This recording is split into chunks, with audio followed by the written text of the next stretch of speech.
Okay, hi Nina, how are you today? Yeah, really good. Thanks, Anne. Really nice to see you. Yes, I'm here. Today I'm very excited to have a chat with Nina Mosley from Bloom and Flourish and how she share her passion to help mothers to strive in life and to be happy and contented.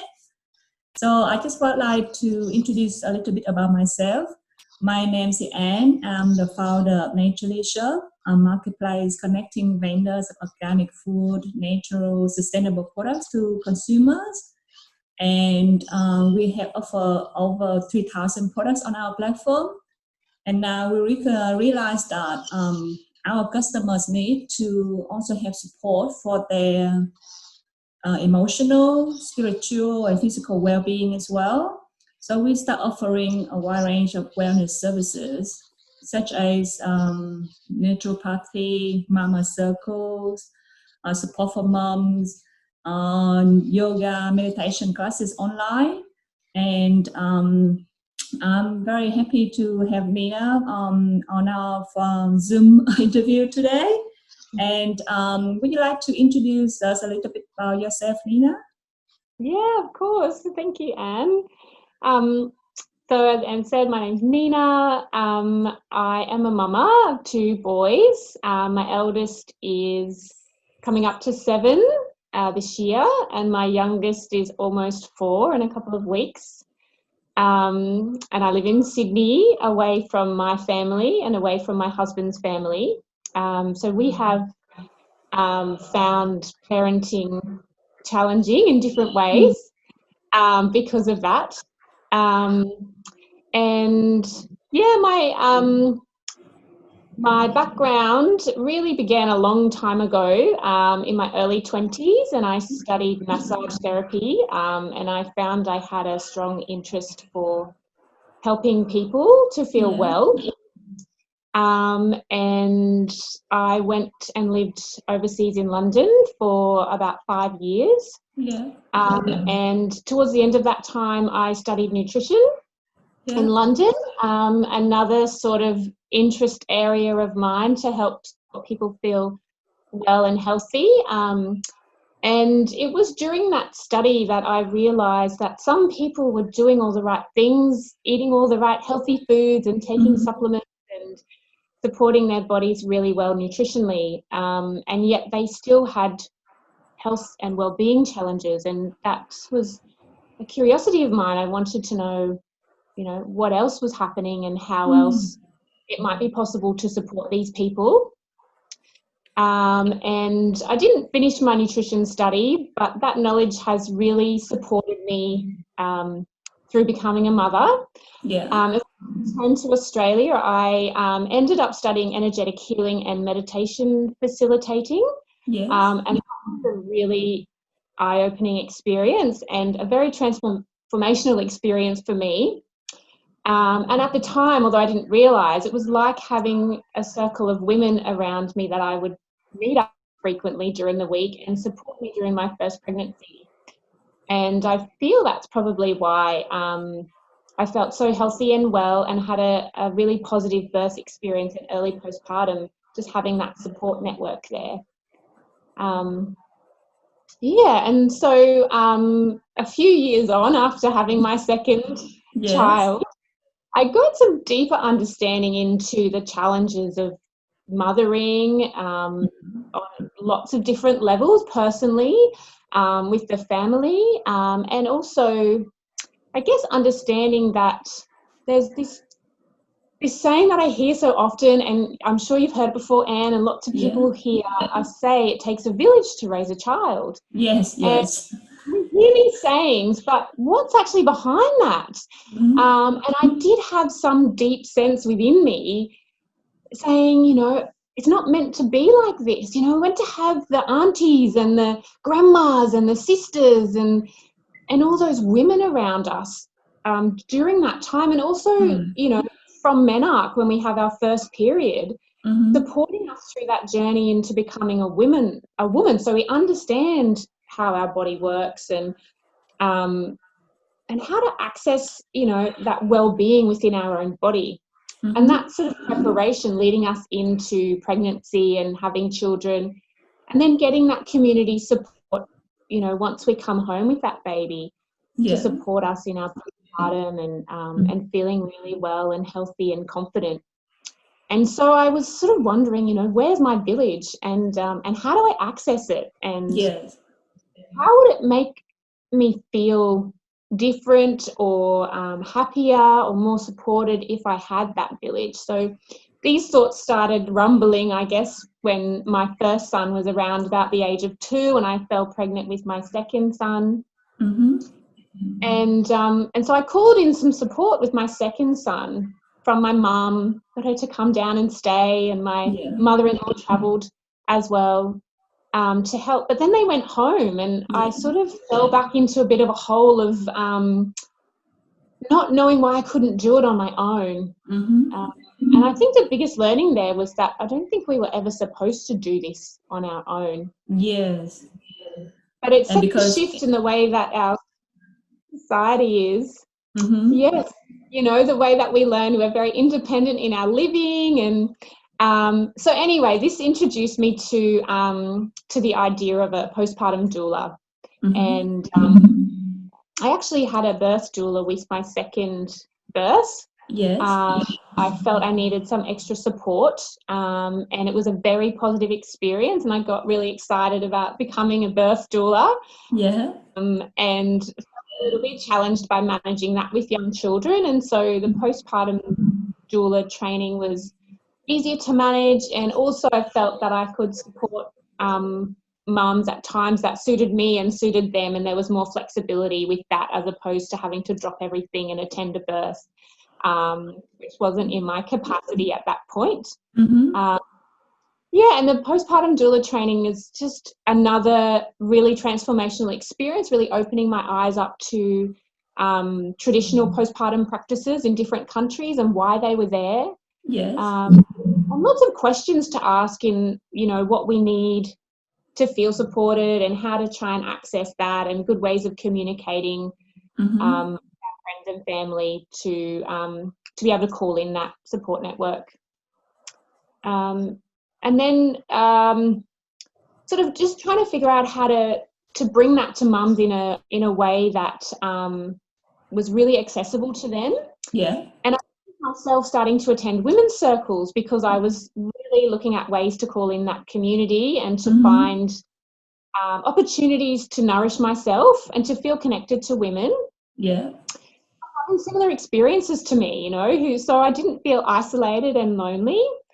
And so, this experience of a women's circle was just amazing. I was blown away by the power in just listening to other people share and learning from the things that they talked about, but also the chance for myself to share my experiences and have, you know, maybe 6 or 8 other women just sit there and listen to me.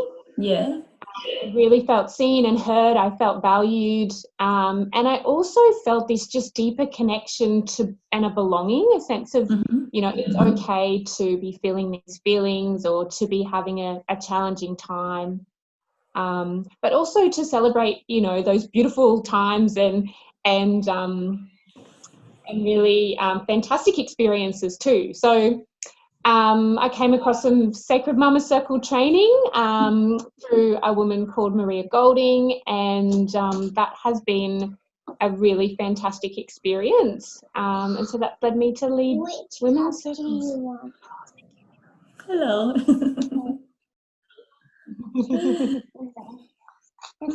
Everyone's having I've got last one. All right, you keep that one for Jane. Put it on there. Sorry, Anne. That's okay. Hello. Looks like, you know, our audience understand it.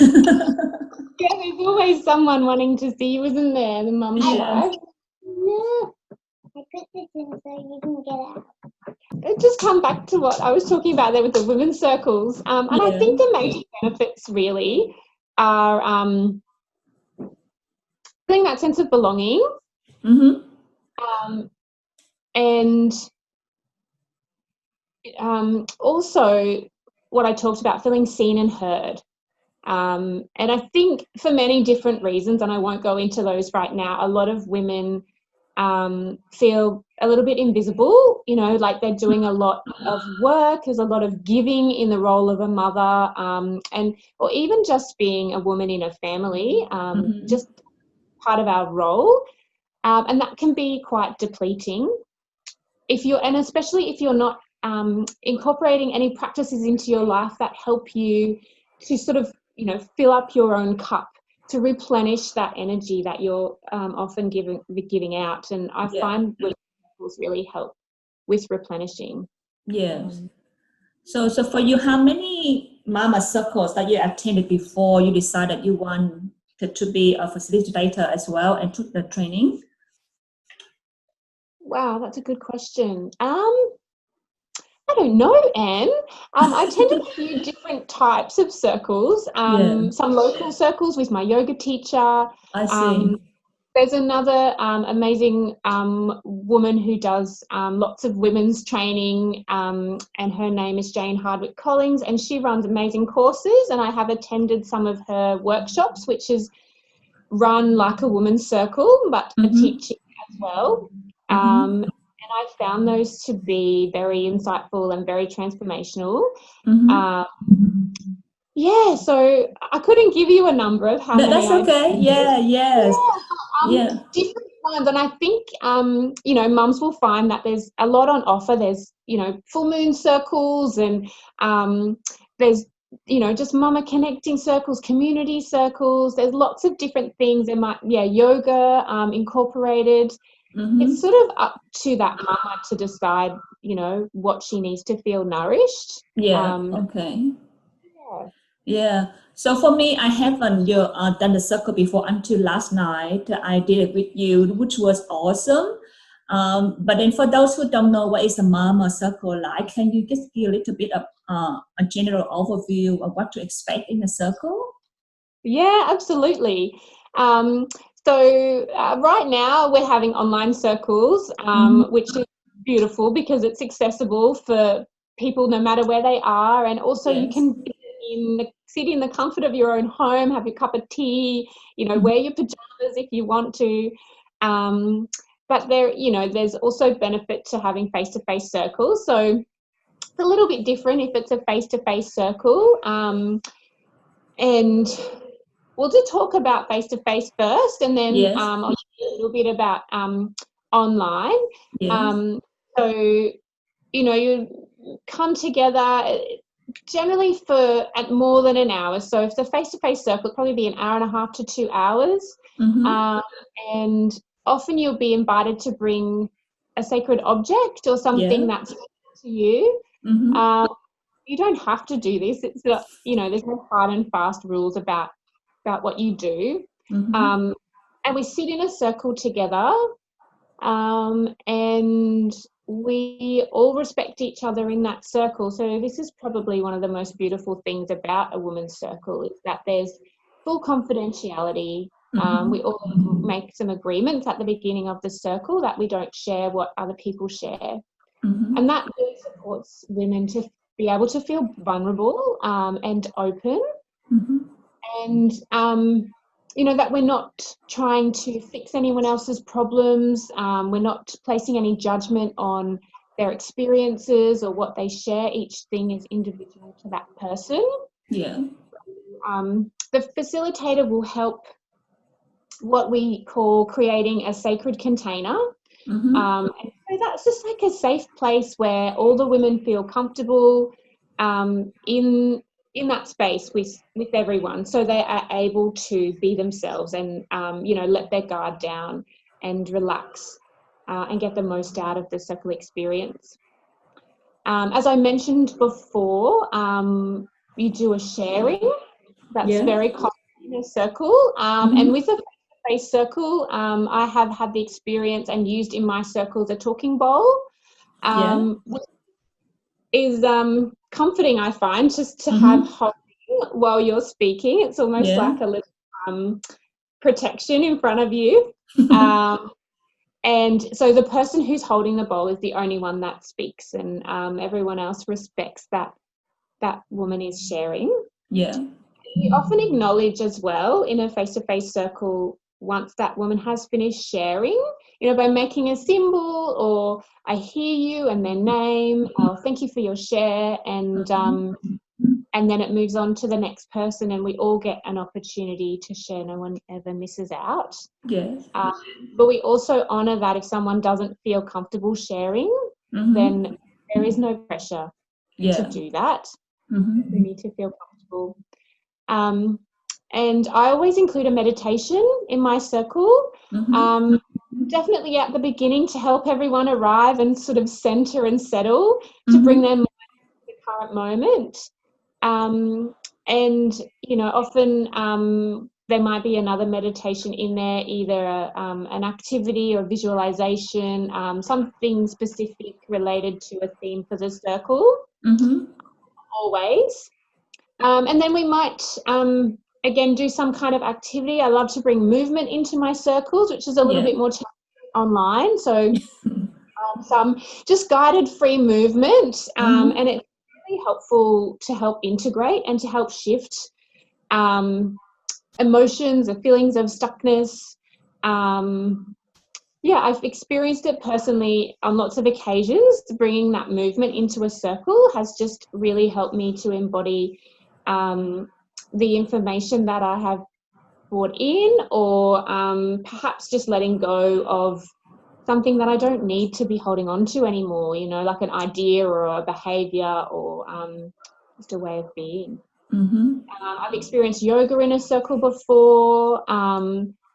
I am very interested in the meridians in the traditional Chinese medicine practices. Thing that I learnt about with the energetic healing, and so I often do like a tracing of meridians or a visualization of the meridians to activate those organs that they're related to, and then support the positive emotional aspects to do with those. Do a journaling exercise. It's very, very open, and it would depend on, I guess, what you want to support the women in, in that particular circle. And the other area that is beautiful to bring into circles is learning about the cycles and how to tap into the rhythm and the flow of your own personal cycle as a woman, and tap into the cycle of the moon, because we're affected at different phases. That's true. So it can be really powerful to, I guess, harness that, or even just gain some insight into why you might be feeling a certain way. I feel like that's quite powerful to help you with your self-care practice. Excellent. So lots of different things can happen in circles.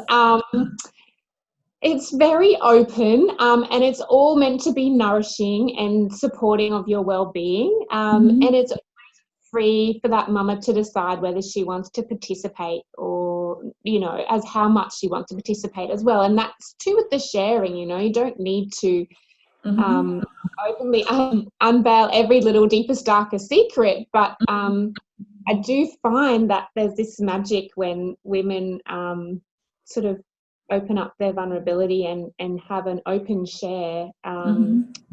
It makes space for that sense of connection and that belonging. So on an online circle, it's very similar. It's just, we don't have the ball to pass around. We don't have the bowl, and often there's a beautiful centerpiece if in a face-to-face circle. So there might be a big candle in the middle. Each person can light a candle. You might place your sacred object in the center, and there might be some symbolic items in there about women's health and well-being, or to do with the theme that you might be choosing for that circle. So and I do find the online circles are still really beneficial. Like, I still get that feeling of topping up after it, and that feeling of connection. I do feel that too. I know the same for the other ladies mentioned about it last night. I slept really well last night, even though I had to wake up in the middle of the night because my daughter had to go to the toilet, but I could go back to sleep straight away. And I was very pleased in the morning. I feel like I have more energy. in the morning because I slept so well. And also Fantastic. after the session, I felt, like you said, I'm the kind of person always thinking ahead too much, thinking about what I'm going to do, how to solve that problem, and not to be present. Mhm. So during the circle, I learned that, you make sure everyone, by talking about holding a candle or through your guided meditation, we feel that we need to be present and fully pay attention to our own stories and other ladies' stories. And that's quite powerful for your mind and your soul. So Absolutely. yeah. Yeah. Oh, I'm so pleased to hear that you really felt that and how you slept so well. That's fantastic. Yeah, that's very good. Yeah. So you also briefly mentioned that you also offer postpartum doula support for from either first time or second time moms or third time moms. Can you give us an idea of what you can cover in the consultations or any ongoing support that you may be able to provide for the woman? Yeah, absolutely. Postpartum care it's really a matter of, I guess, having a big discussion with the mum and working out what it is that the mum feels like she's going to need. Yeah. So this would be face-to-face care after the baby arrives. Mm-hmm. And you can choose different options as what you think is going to suit you best. So we could meet up 1 or 2 times during the pregnancy, Mm-hmm.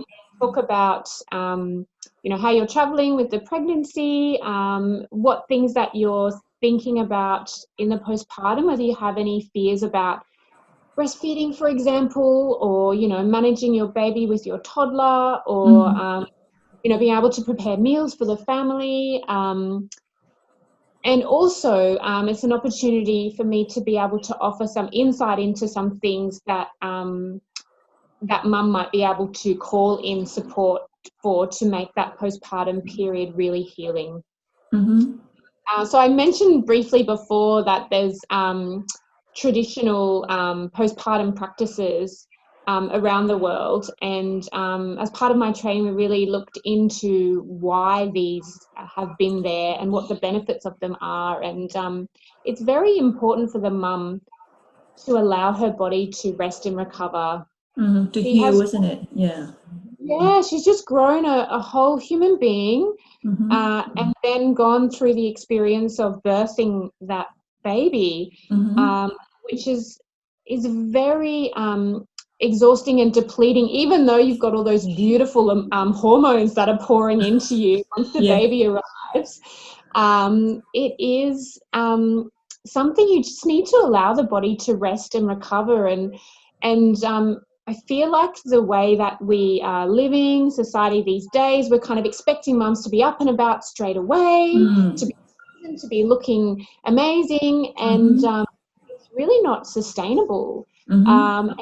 I feel like, and it has been talked about, that there's links to, challenges with mental health because of these Yeah. expectations. Mm-hmm. And it's actually really up to ourselves, what expectations do we have of ourselves and why? And do we need to have those expectations? Can we allow ourselves that time Mm-hmm. to recover so we can be the best mum that we can possibly be? Yeah. And if we can't take care of ourselves first, Mm-hmm. then it really, it's going to be really challenging to be able to be present for your child or your children, your partner, and your family. So it's like that, that good old saying, you need to put your oxygen mask on first, because if Yes. you don't have oxygen, you can't help to. That's true. So yeah, so postpartum care is number one is self-care, really. Mm-hmm. How can we support mum to be feeling her best? Best. So once we talk about what mum thinks she needs, and some information about some practices that can be really supportive, then we work out how to get those for mum. So, how she can reach out to her community that she already has, or how she can start to create that A new village. yeah. Yep. And that might be in the form of, someone pops in and takes her other child for an hour once a week, or comes and holds her baby so she can have a sleep. Maybe set up a meal train for the first couple of weeks so she can get something delivered and just be able to spend that bonding time with her baby and resting. And talking about, sounds crazy, but good communication practices, like knowing how to articulate what you need is half the battle. If you can't tell your partner or, your family what you need, then chances are you're not going to get it. And another really integral thing is just understanding the hormones and what they're doing, what the oxytocin is doing, and why we have that kind of brain fuzz at that time, because it's your brain is recalibrating.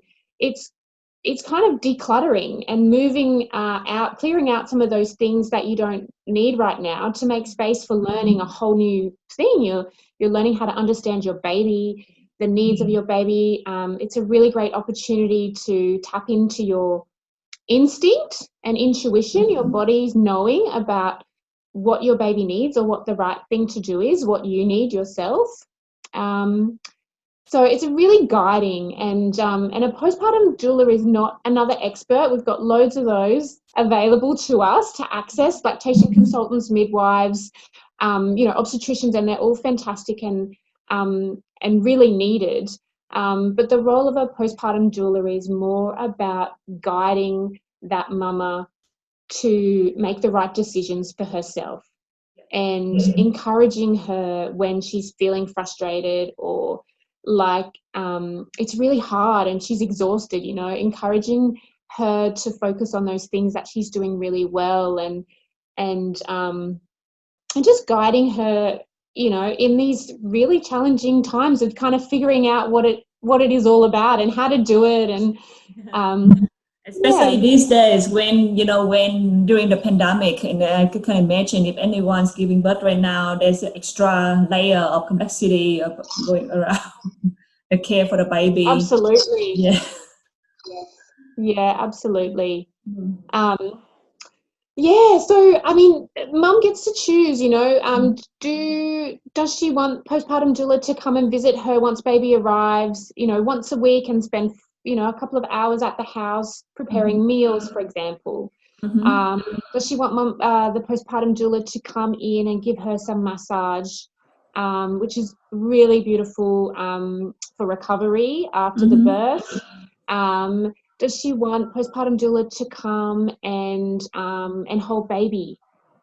Does she want postpartum doula to come and do some grounding and centering meditations with her so she's feeling more calm and relaxed? This is something we would discuss before the baby arrives and make a bit of a plan about how we would roll that out.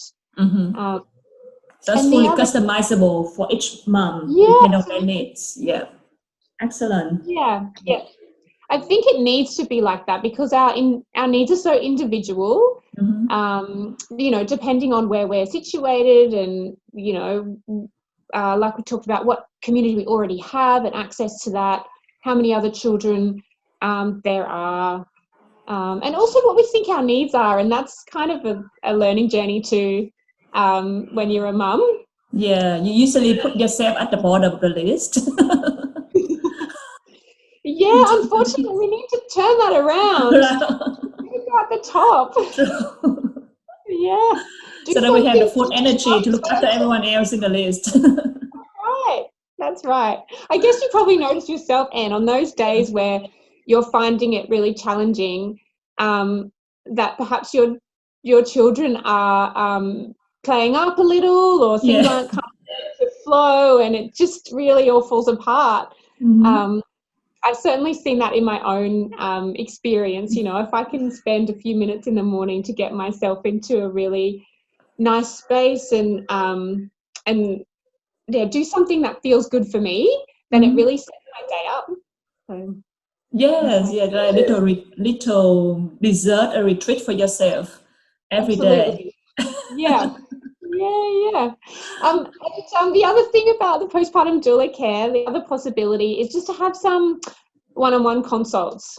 So an opportunity to chat with me and ask for advice and guidance around any of the challenges of being a new mum or a second time mum, you know, or, you know, on and on. But just support in breastfeeding or in settling or in how you're feeling emotionally or about yourself. Just we can explore lots of different things. Again, another opportunity maybe where we can just do some meditation, or we can talk about nutrition. I haven't even gone into nutrition, but yeah. a whole other area of support required in postpartum, and you know, the kinds of foods that we're eating and how they're prepared can really help as well. So lots of warming foods and lots of foods that have been cooked slowly and eat like one pot meals where all the nutrients are staying in there together, really easy to digest. So that's another thing we can talk about, you know, what kind of foods would be supportive, whether they're something you prepare ahead of time or, you know, the doula comes in and prepares them for you. Even just telling your partner or your family, hey, these kind of things are really helpful for me. You know, can you take that into consideration if you're going to deliver a little food parcel? Yes, of course. Yeah. Okay. So it's lovely to chat with you. So I think our audience understand more about your passion and the services that you will offer. How can they find more about you if they want to? It's been really lovely chatting to you too, Anne. Thank you. If people are interested in connecting with me, I have a Facebook page called Bloom Flourish, and you're welcome to contact me Messenger on there. It's getting more and more active. I'll be sharing women's circles on there. I'm currently running one fortnightly on a Tuesday evening. How that goes, and hopefully we'll open up for more women's circles. And as we talked about before, the postpartum doula care is really individual to what that mama needs. So feel free to send an inquiry through, and we could even organise, you know, a little 10-minute discovery chat if you wanted to find out more about that as well. Yeah, lovely. I will include the link to your Facebook page on our description of the video. Any final advice that you have on the mothers out there regarding, you know, overcoming isolation challenges or coming out of isolation now?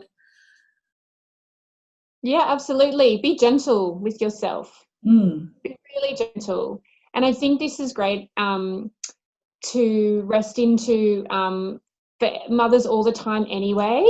It's such a learning journey as a mother, and you know, we've kind of ramped up that learning now with new changes in the way we're allowed to I guess be in our communities. And so just go really gently, and as I was saying before to you, Anne, put yourself at the top of your to-do list. Do one little thing for yourself first every day.